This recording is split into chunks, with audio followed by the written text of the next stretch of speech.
Gérard Chéry, bonjour. Bonjour. Alors, les premières rencontres du rassemblement, l'Espoir à gauche, rassemblement écologique, social, démocrate.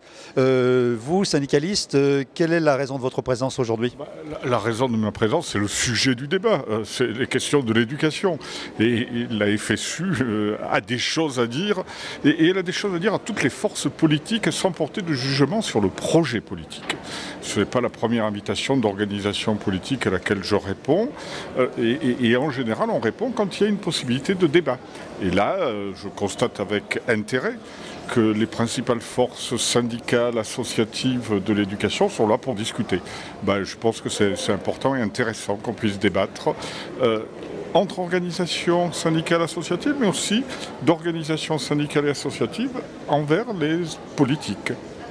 Mais est-ce que quelque part ça pourrait ressembler à un début, aux prémices d'une plateforme de gouvernement à laquelle vous apporteriez vos conseils? Non, c'est pas comme ça qu'on le conçoit. Je veux dire, nous, on considère que les syndicats ont des choses à dire à partir de leur expérience professionnelle et ont des choses à dire aux politiques.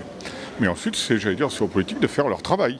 Moi, je ne porte pas de jugement sur tel ou tel projet politique. En revanche, j'entends que ceux qui ont des projets puissent intégrer ce que moi, porteur de l'expérience, des idées, des revendications des personnels, j'ai à leur dire. D'accord.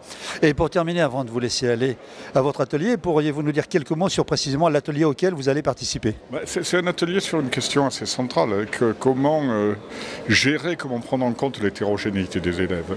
Aujourd'hui, on a un système éducatif qui a fait des progrès considérables, mais qui peine à lutter contre l'échec scolaire. Il y a un noyau dur de jeunes en échec qui ne se réduit plus, qui s'est réduit dans les années dernières, dans les années passées, et qui maintenant tourne autour de 130-150 000.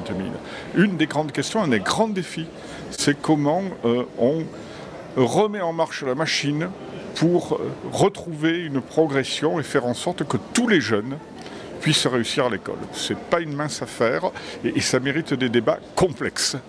Et je terminerai là-dessus quand même. Vous avez des pistes?